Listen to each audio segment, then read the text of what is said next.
Welcome to the Near Memo, a weekly conversation about search, social, and commerce. What happened, why it matters, and the implications for local. Hello again, everybody. Welcome to the Near Memo with me, Greg, David, and today's special guest, Marcus Tober with Semrush. We're very excited to be talking about the zero-click study that they just published last week that we talked about on last week's Near Memo, and now we have the author himself to do a deeper dive, and we can get into some of the details that we couldn't get into last week. But first, before we start, just a quick introduction. Marcus, as many of you know, or most of you know, was the founder of Search Metrics in 2005, which he ran until 2019.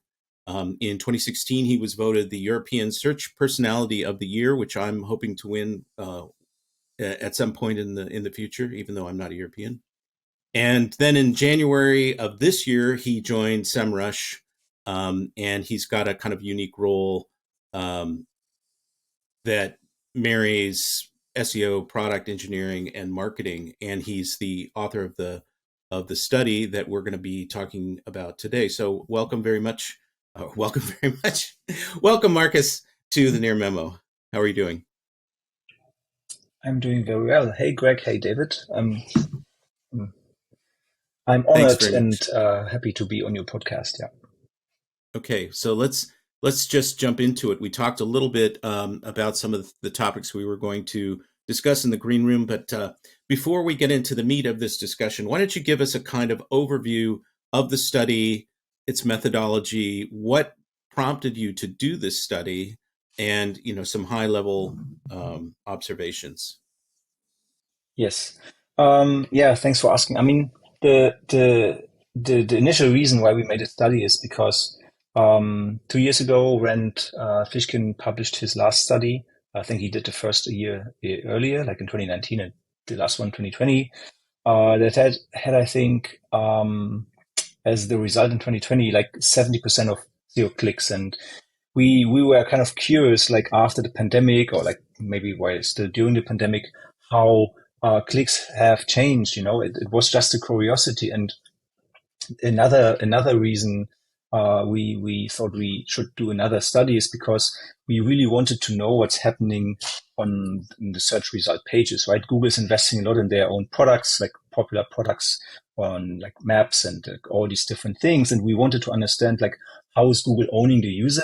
What can we analyze in terms of like insights that we can use, like how we can get more clicks, for our customers, generally like business owners.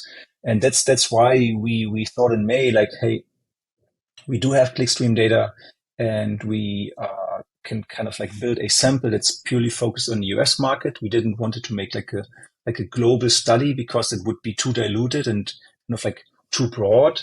So we built a sample in May and looked at desktop and mobile. The sample is much smaller than what Rand was using in his study. So we only had about 600,000 different searches. That's about 20,000 unique users.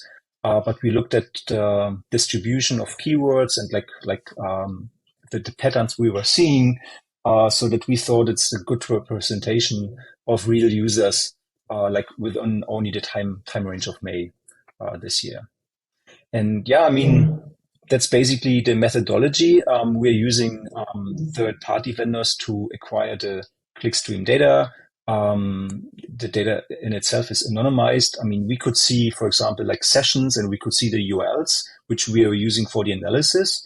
And one thing that's maybe also important is that we looked at the initial search query, right? That was the starting point for the session. Like someone makes a search on Google, and then we looked at consecutive like URL changes afterwards. That means if you make a search and the next URL is like a Google link and then a URL, like some website, that for us was a click on Google in that moment. And if the next URL was a Google URL, for example, you click on Google Images and you stay on Google, then it was a sign for us like, hey, you stay on Google. And we analyzed the URL pattern to look at, like, was it certain Google product or was it something else? And the interesting thing, though, is that the initial trigger was like this kind of this belief that 70% of people don't click on Google because that I can't reflect this on my own behavior, and like also not on the behavior I'm seeing like within my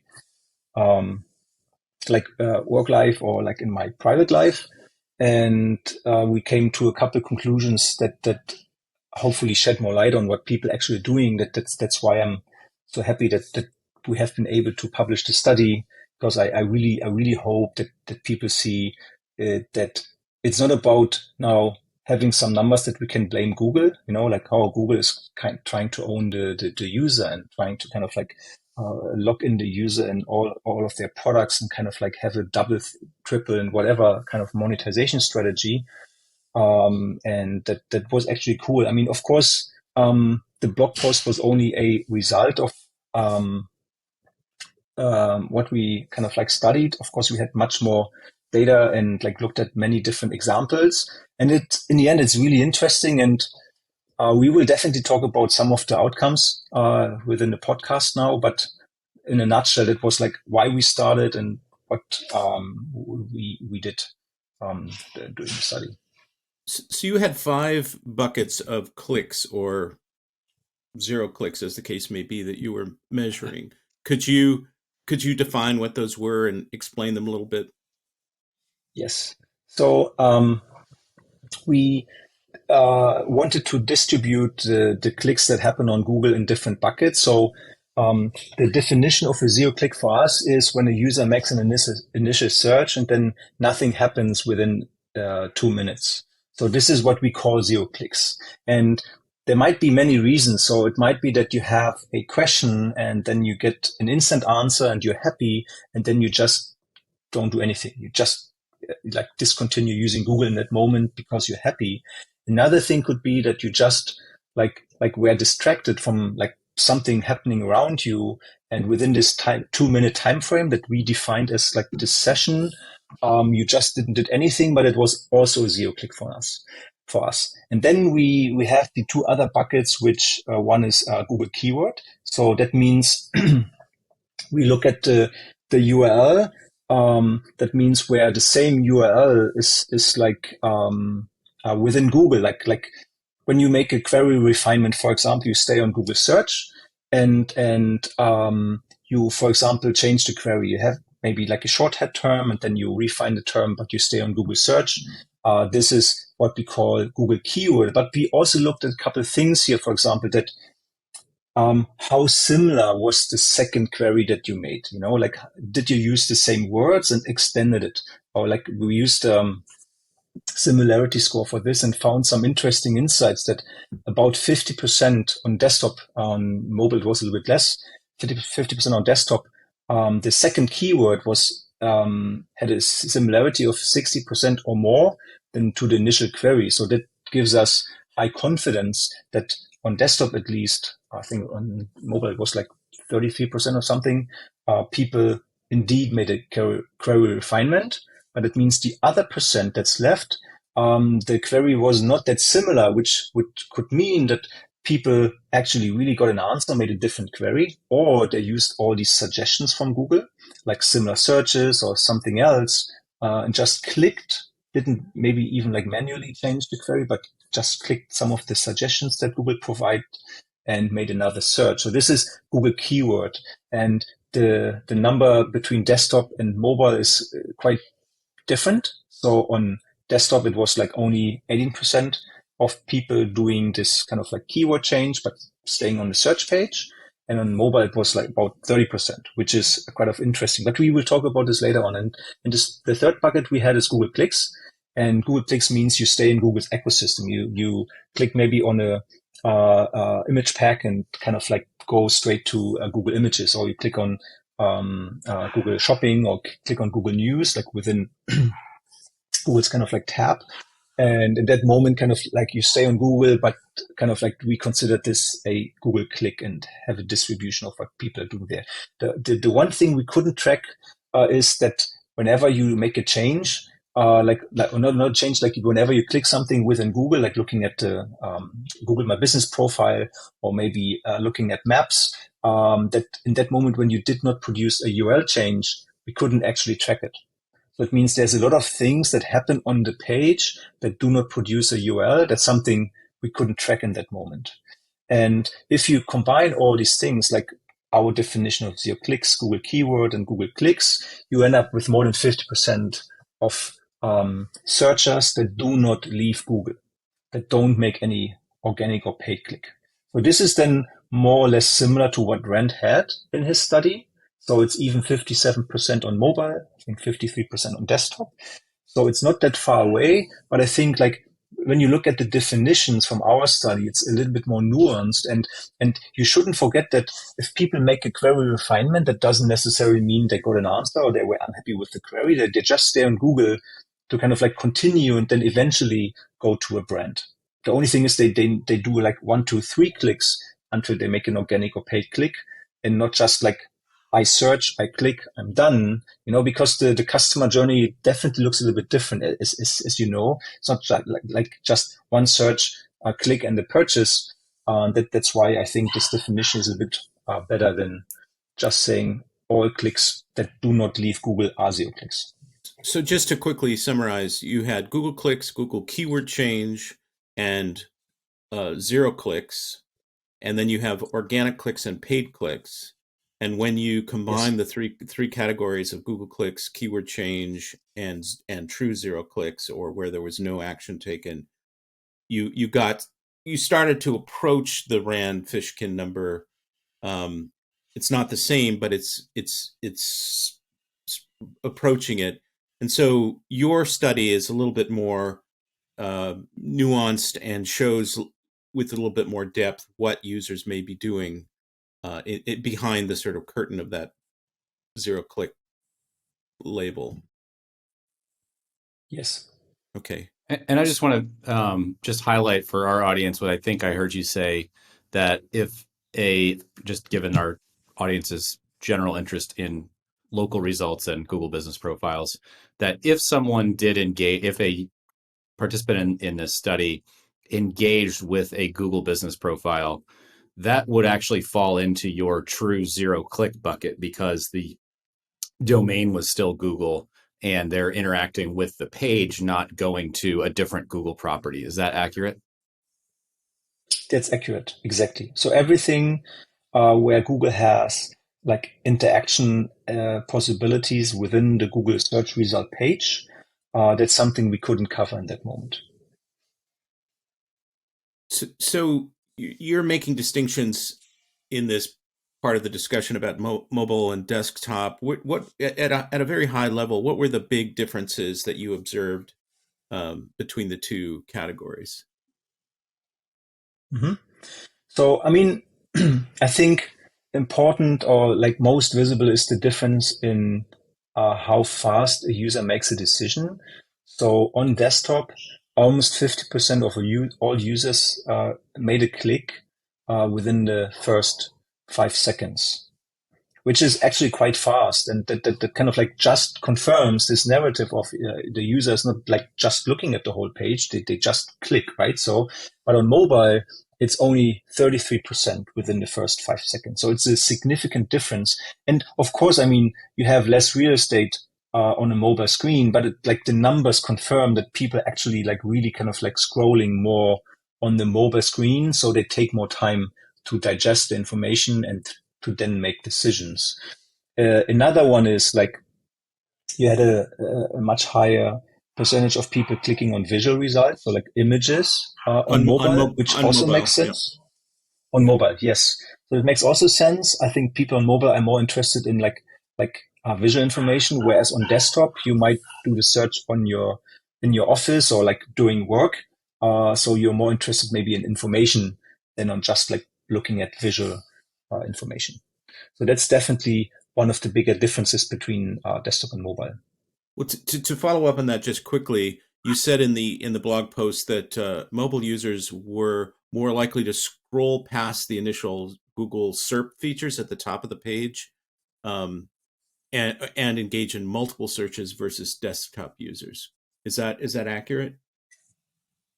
Yes. So I mean, you know that Google gives you a lot of ways to refine your query by offering like nice call to actions. And on a mobile device where you have like more or less like infinite scroll, where you can just continue consuming the content, you have lots of good like abilities to kind of like continue your search on Google. So that's what I think is also a pretty big difference between desktop and mobile. So let's get into some of the local specific material here, which we talked about a little bit already, but um, just to ask this in a different way, Google over the years has given us different numbers for local search, and third parties have come up with different numbers, and it's ranged all the way from about 30% to more than 45% of queries have a local intent.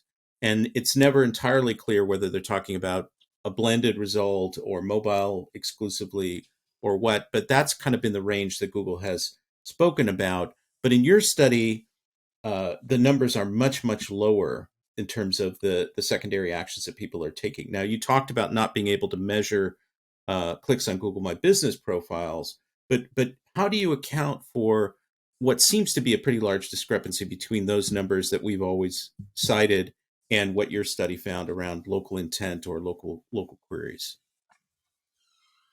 Yes, I mean, I think you need to differentiate between information you need like on a local basis. So, for example, you are looking for a menu or an address of a restaurant. So you make a search for the name of that restaurant or whatever restaurants near me, and then you get a pretty good list from Google. I mean, especially on mobile, right? So you have pretty good rich results. You see the phone number, the address. You maybe see immediately the menu or the reviews. So you have a local search, but you do not need to go to the restaurant's website, right? Because Google is already giving you all the information you need. That does not necessarily mean you need to open like local listings or maps or some things, because you already have the information on the page. Another thing is that if you are looking for local information, if you have a local intent, but the rankings are typically like typical organic rankings, this is typically an organic click, right? So if you search for something where no map hack or no other typical local integration is going to be very helpful, you typically just use the organic rankings. So that means we couldn't differentiate in that moment if it was a local intent in that query and not, So this is the issue. And one of the reasons I believe many queries that have a local intent were counted as 0 clicks, because Google already gave like the answer, right? So if you for example look for I don't know, the phone number or the address of or the menu or whatever of a restaurant or something else on a local basis, you would never go to the website because there's no real reason why you should. And that's something we might consider as I think, Greg, 0 clicks in that sort of moment. discrepancy between these. Oh, I'm sorry, Marcus. I didn't mean to cut you off. I was just going to say that the difference, the discrepancy between the local intent numbers that are sort of historically cited in the 30% range, there's always been a discrepancy. Like, I don't think any tool out there has reported anywhere close to 30% local packs across, a broad keyword set. So I think there's sort of always been, to Marcus's point, I think there's always been whatever 20% of the 30% of terms that Google doesn't show a pack for. And to Marcus's point, a click through on a localized organic result is going to look just like an organic click on any other search. So I think there was a Moz study that actually showed the percentage of local packs on a broad range of search queries, and I think it was above 50%, but I may be misquoting that. I don't remember off the top of my head, but that was a few years ago. Even if that's true, so 50% of 30% would be 15. And that's it's a much smaller number than the 30 to 45 number. So, yeah, and we did a consumer it is also survey. Yes. Go ahead. Sorry to interrupt you. I think it's also important to understand that do a local search And for example, one of the actions is like you look for directions or you want to call that restaurant or whatever local shop. Then this is something we cannot track because there's no URL that's produced, right? So that's important that we also keep this in mind. So there's a very high chance of a lot of actions like for local searches that are not trackable because you open, for example, Google Maps as an app, or you trigger a call from search in that very moment. So that's something we couldn't track. That's also something that we have to keep in mind, that there's some unknown number of actions related to local searches that we weren't able to track.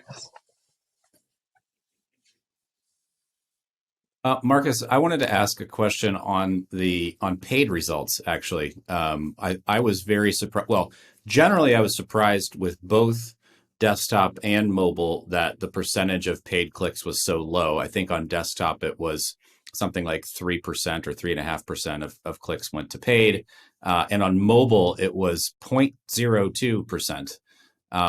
Which is just shockingly small to me. And I wondered if you had any explanation for that. Previous studies that I've seen from Merkle and others, have suggested that the majority of paid click, now they're just looking at the paid clicks universe, but that the majority of paid clicks actually come from mobile, whereas you're showing in this study that fewer than a 0.1% are coming from mobile. So how do you explain kind of that discrepancy based on previous studies? Yes, I mean, thanks for the question. That's not that easy to answer because we just get the information in an anonymized way. But we believe that the reason why generally the CTR on paid is that low is because not because of the kind of like the not attention, is because of the personalization.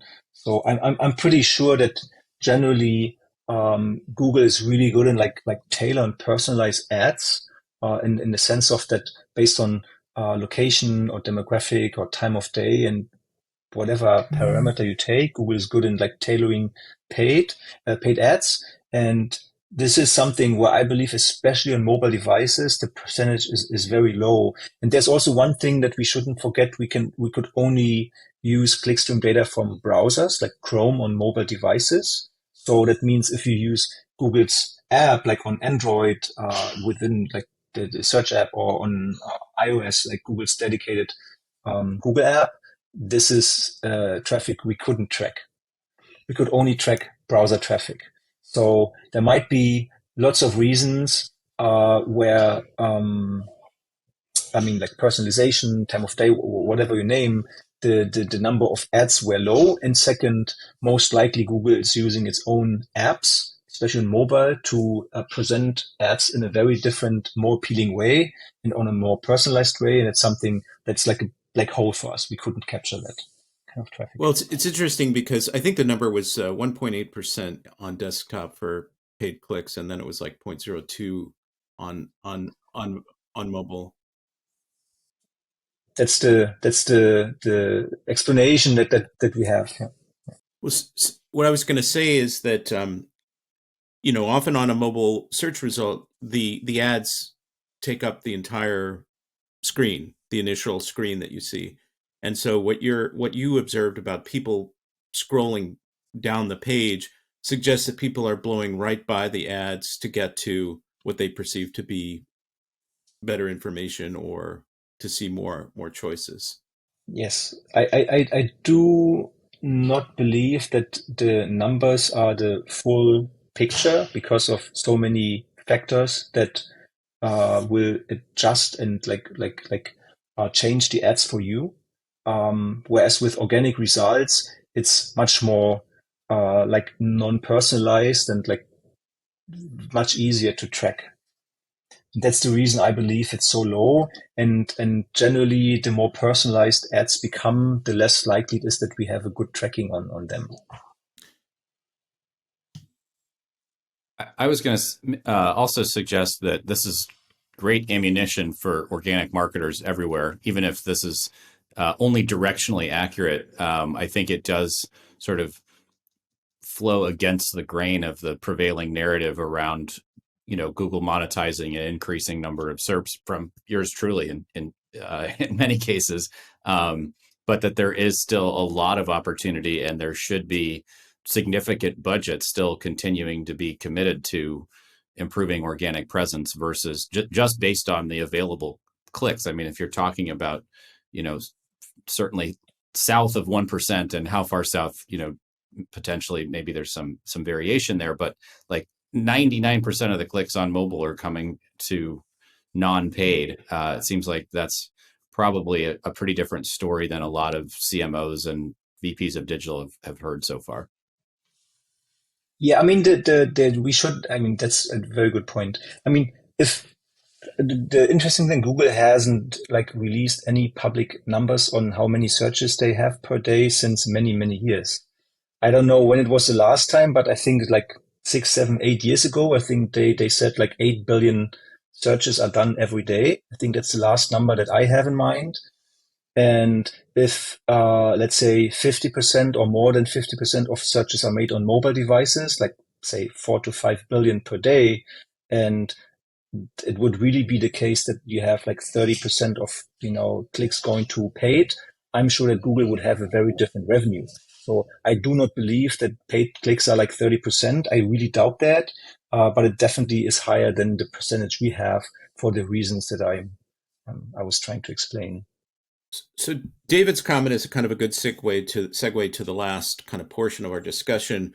Let's talk a little bit about what the practical takeaways or tactical conclusions that you drew from this study. What is your advice to digital marketers and search marketers in particular from your findings? Yeah, I think it really is based on your business, but generally, I think we can confirm based on the study, and of course, we definitely love to continue the study and make an update next year. But I think we can definitely see here that there is a ongoing trend that Google is trying to own the user, especially bottom of the funnel. So for all queries that are more transactional, Google is going to have good products. Google is using like their products to own the user. If they increase their repertoire of tools for like Google Shopping, trying to have cross-merchant checkout using Google Pay, trying to really compete with Amazon, which is something that Google is trying to aim for many years. And maybe they found a good solution. As we see, Google's search results are becoming more and more visual. So Google is trying to use something from the playbook of Pinterest and Instagram, trying to use something from the playbook of Amazon. And we see that, for example, or we've seen like in summer this year that popular searches were something Google was heavily testing, like with lots of these like filter elements, trying to use like all the structured data to kind of like enrich the search results. And that's something that disappeared at the moment, but I think it's just something they are now reconvening, looking at the results, and then coming out with a real product in that sense. So it means for a digital market, that means the closer is the searches to the transaction, the more Google is trying to force you to buy ads, to own the user, or Google is trying to own the user himself. And Google is really good in popular products is a free product, right? So they are kind of like very appealing. So why shouldn't you participate? And, it's like free money in the beginning.